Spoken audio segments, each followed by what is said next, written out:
Morning students, ज्ञान विहार की online class में आपका स्वागत है।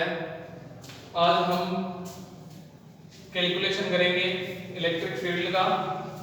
किसके लिए? शीट के लिए। कल हमने डायरेक्शन निकाली थी, इलेक्ट्रिक फील्ड इंटेंसिटी की डायरेक्शन निकाली थी शीट की वजह से। आज हम इसका क्या करेंगे?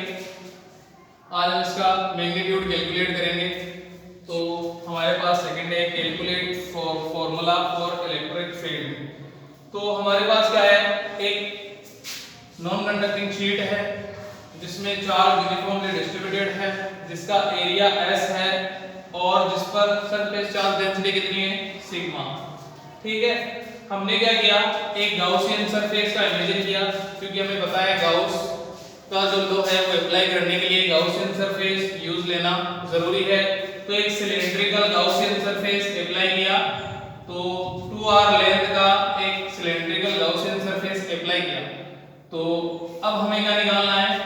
पॉइंट P पर इसके सेंटर पॉइंट से r डिस्टेंस पर कोई पॉइंट P है, इसके सेंटर पॉइंट से r डिस्टेंस पर कोई पॉइंट P है, वहां पे हमें क्या निकालना है? Electric flux. इलेक्ट्रिक फ्लक्स निकालने के बाद हम क्या निकालेंगे? Electric field intensity. तो सबसे पहले पॉइंट P पर इलेक्ट्रिक फील्ड इंटेंसिटी की डायरेक्शन क्या होगी?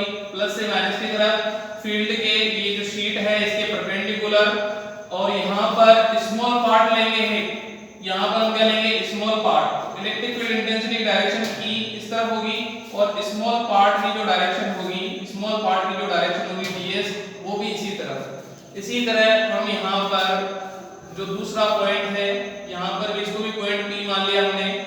यहाँ पर हमने क्या किया? इलेक्ट्रिक फील्ड इंटेंसिटी की डायरेक्शन जो होगी वो शीट के परपेंडिकुलर होगी। तो इलेक्ट्रिक फील्ड इंटेंसिटी की डायरेक्शन शीट के परपेंडिकुलर, और यहाँ पे भी एक स्मॉल पार्ट लेंगे, स्मॉल पार्ट की जो डायरेक्शन होगी वो भी इसी तरफ होगी। इसके बाद हम तीसरा पॉइंट लेते हैं, यहाँ पर इलेक्ट्रिक फील्ड इंटेंसिटी की डायरेक्शन E इस तरफ होगी और यहाँ पे एक स्मॉल पार्ट लेंगे, वो होगा परपेंडिकुलर। E और ds दोनों क्या होंगे? परपेंडिकुलर। तो यहाँ पे हमने तीन पार्ट ले लिए, दो सर्किल पाथ और एक कर्व पाथ। ये कर्व पाथ आप यहाँ पे भी ले सकते हो, यहाँ पे भी ले सकते हो, यहाँ पे भी ले सकते हो, कहीं पे भी ले सकते हैं। तो सबसे पहले हम बात करते हैं, देखो, to determine the electric field at point P। Electric field हमें क्या करना है? डिटरमाइन करना है पॉइंट P पे। We draw a Gaussian surface. तो हमें क्या करना पड़ेगा? एक ड्रॉ करनी पड़ेगी Gaussian surface. According to diagram we draw a cylindrical Gaussian surface of area। हम एक Gaussian surface, एक cylindrical Gaussian surface ड्रॉ करते हैं जिसका क्रॉस सेक्शन एरिया हमने ले लिया S।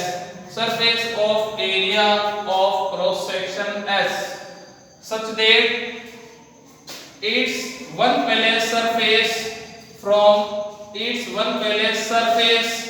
इसके बाद हम लिखेंगे, मतलब cross section area S, it's one plane surface S1, मतलब इस वाले का मान सकते हैं S1 और इस वाले का मान सकते हैं S2। तो one plane surface of S1 passes through P and the plane surface S2 is on the other side of the charge sheet। मतलब ये जो सर्कुलर पाथ है, टोटल इसका सरफेस एरिया है वो है S। इस सर्कुलर पाथ का मान लिया S1, इस सर्कुलर पाथ का मान लिया S2। दोनों के हमने S1 S2 सरफेस मान ली है। इसके बाद हम क्या करेंगे? देखो, the enclose charge sheet, the enclose charge, इस जो हमने सरफेस माना है उसमें टोटल चार्ज कितना है उसकी हम बात करेंगे। तो इनक्लोज चार्ज कितना होगा? Sigma Q equal to, sorry, sigma Q, ये सिग्मा जो है समेशन वाला सिग्मा है, ये हमारे पास जो डेरिवेशन करते हैं उसमें ये सिग्मा काम आता है। ठीक है, तो यहाँ पर हम इसको बोल सकते हैं total charge Q equal to sigma dot S, क्योंकि हम जानते हैं सरफेस चार्ज डेंसिटी होती है वो होता है टोटल चार्ज अपॉन एरिया। तो Q इक्वल टू हम ले सकते हैं सिग्मा S। ठीक है, यहाँ पर सिग्मा क्या है? Surface charge density. सिग्मा क्या होगा? Surface charge density. अब इसके बाद हम बात करते हैं Gauss law. From Gauss law हम जानते हैं फ्लक्स जो होता है उस क्लोज सरफेस में टोटल चार्ज और एप्सिलॉन नॉट के रेशियो के इक्वल होता है। तो सिग्मा के ऊपर एप्सिलॉन नॉट सिग्मा क्यू की वैल्यू, या यहाँ पे इसको बोल सकते हैं टोटल चार्ज है सिग्मा डॉट एस। तो सिग्मा डॉट एस यहाँ पे रख दिया, टोटल चार्ज की जगह हम रख सकते हैं sigma dot S upon epsilon naught. Equation number 3 यहाँ हम ले सकते हैं 1 and 2 से टोटल चार्ज की वैल्यू हमने इनपुट की, तो इक्वेशन नंबर 3 हमारे पास कैलकुलेट होगी, हमारे पास आ गई। फ्रॉम द डेफिनेशन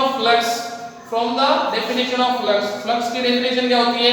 हमें जब भी इलेक्ट्रिक फील्ड इंटेंसिटी कैलकुलेट करनी हो या इलेक्ट्रिक फ्लक्स कैलकुलेट करना हो, तो पहले हम स्मॉल पार्ट का निकालते हैं, फिर टोटल का निकालते हैं। तो स्मॉल पार्ट का अगर हम निकालेंगे, मान लेते हैं कोई स्मॉल पार्ट ds है, तो उससे आउटपुट जो फ्लक्स होगा वो होगा E डॉट ds।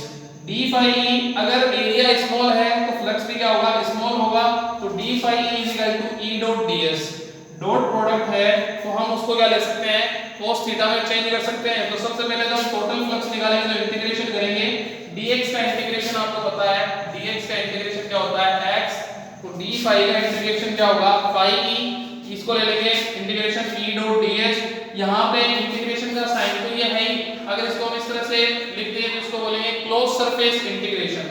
तो ये होगा हमारे पास क्लोज सरफेस इंटीग्रेशन, क्योंकि हम क्लोज सरफेस का निकाल रहे हैं। तो close surface integration E dot ds। अब हमारे पास ये क्या है? डॉट प्रोडक्ट है, तो इसको हम किसमें कन्वर्ट कर सकते हैं? cos थीटा में। तो phi e is equal to close surface integration E dot ds cos theta, equation number 4। फिर हमने कल की तरह इसको 3 पार्ट में डिवाइड करना है।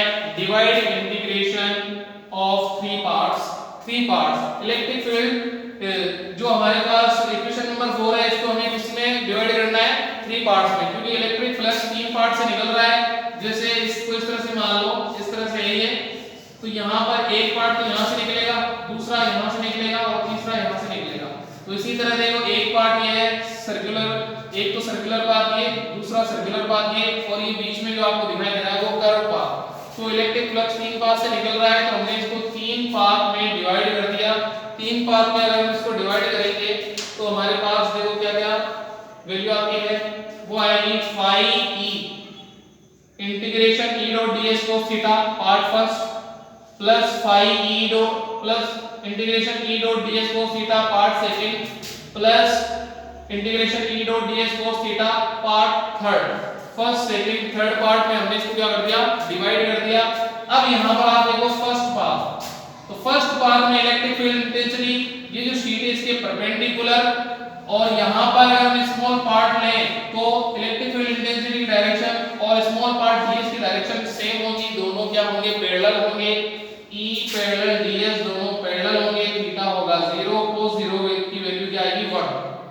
इसी तरह हम सेकंड पार्ट की बात करें, इलेक्ट्रिक फील्ड इंटेंसिटी जो शीट से परपेंडिकुलर होगी, तो शीट से परपेंडिकुलर यहां पे भी हम एक स्मॉल पार्ट ड्रॉ करें, एक स्मॉल पार्ट लें, उसकी डायरेक्शन भी इलेक्ट्रिक फील्ड इंटेंसिटी की डायरेक्शन में होगी, दोनों क्या होंगी? पैरेलल।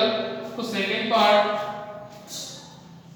सेकंड पार्ट में लेंगे E पैरेलल ds, यहां पे भी क्या होगा? थीटा इज इक्वल टू 0, तो cos 0 की वैल्यू क्या आ जाएगी? 1। इसके बाद हम आगे बात करेंगे थर्ड पार्ट। तो third part electric field intensity तो शीट के परपेंडिकुलर, चाहे आप इस साइड में लो या यहां पे लो, नीचे भी ले सकते हो आप। तो इलेक्ट्रिक फील्ड इंटेंसिटी जो है शीट के परपेंडिकुलर, लेकिन यहां से हमने एक पार्ट क्या ले लिया? स्मॉल पार्ट ले लिया, इसकी डायरेक्शन होगी ऊपर की तरफ। यहां जो फ्लक्स निकलेगा ऊपर की तरफ निकलेगा, तो ऊपर की तरफ निकलेगा, तो इन दोनों के बीच में इलेक्ट्रिक फील्ड और ds दोनों होंगे परपेंडिकुलर। तो थीटा आपको दिख रहा है, थीटा यहां पे कितना होगा? Theta is equal to 90 degree. तो E perpendicular ds theta is equal to 90 degree, cos 90 की वैल्यू होगी 0। ये सभी वैल्यू हमें इनपुट करनी है। ये जो हमारे पास इसमें हमने 3 पार्ट में डिवाइड किया है, फर्स्ट सेकंड थर्ड में, तो यहां पे हम इनपुट करेंगे phi e is equal to integration E dot ds, और cos 0 की जगह हमने लिख दिया into 1, plus integration E dot ds cos 0 की जगह हमने क्या लिख दिया? इनटू 1, प्लस यहां पे लिखेंगे E डॉट ds cos 90 की जगह हम 0 लिखेंगे, तो टोटल वैल्यू क्या हो जाएगी? 0। तो हमारे पास लास्ट आंसर जो आएगा, फाइनल आंसर जो आएगा phi e को बाहर लेंगे इंटीग्रेशन ds, प्लस e को बाहर लेंगे इंटीग्रेशन ds का हम क्या करेंगे? इंटीग्रेशन करेंगे। dx का इंटीग्रेशन अभी आपको बताया था क्या होता है? x। तो इसी तरह ds का इंटीग्रेशन क्या होगा? s। तो ये बन जाएगा E डॉट s, ये भी बन जाएगा प्लस E डॉट s, दोनों को ऐड कर देंगे, तो phi e इक्वल टू आ जाएगा E dot S equation number 5। यहां तक आपको समझ में आ गया होगा। अब आप देखो इक्वेशन नंबर 5 किसकी वैल्यू है, फाई की वैल्यू है, फ्लक्स की वैल्यू है। इसी तरह इक्वेशन नंबर 3 भी फाई की वैल्यू है, फ्लक्स की वैल्यू है। तो अब हम इसको फाइनल आंसर कैसे निकालेंगे, इलेक्ट्रिक फील्ड इंटेंसिटी कैसे निकालेंगे, तो इक्वेशन नंबर 3 और 5 से, इक्वेशन नंबर 3 और 5 से हम कैलकुलेट करेंगे, फाइनल इंटेंसिटी निकालेंगे। तो फाइनल इंटेंसिटी क्या होगी, देखो यहाँ पे हमारे पास इक्वेशन नंबर 3 और इक्वेशन नंबर 5 की वैल्यू रखेंगे। दोनों फाई की वैल्यू है, ये भी फाई की वैल्यू और ये भी फाई की वैल्यू, दोनों को इक्वल कर सकते हैं। एक बार मैं लिख देता हूं, फाई इज इक्वल टू क्या है, sigma dot S upon epsilon naught, equation number 3 है, और phi is equal to 2 e dot S, ये इक्वेशन नंबर 5 है। तो फाई ई फाई दोनों फाई की वैल्यू है, दोनों को आपस में इक्वल कर सकते हैं। तो इक्वल करेंगे तो 2 e dot S equal to sigma dot S upon epsilon naught, s से s कैंसिल, तो हमारे पास हो जाएगा 2e equal to sigma upon epsilon not.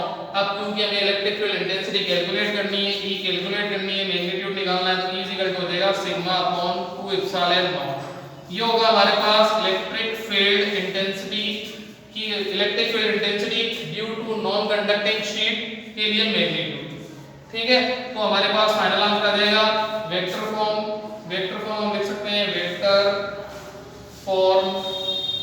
Form लेंगे, E vector is equal to sigma upon 2 epsilon naught, इसको लेंगे n cap है यूनिट वेक्टर जो क्या शो करता है, डायरेक्शन को शो करता है।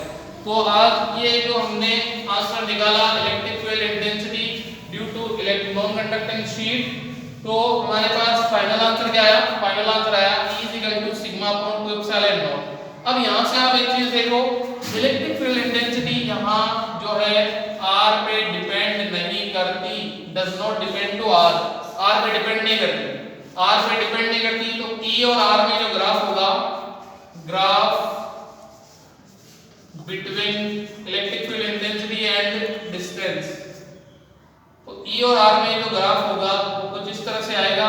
देखो ये होगा r, ये होगा E, और ये इस तरह से स्ट्रेट लाइन आएगी सीधी, मतलब E जो होगा वो चेंज नहीं होगा।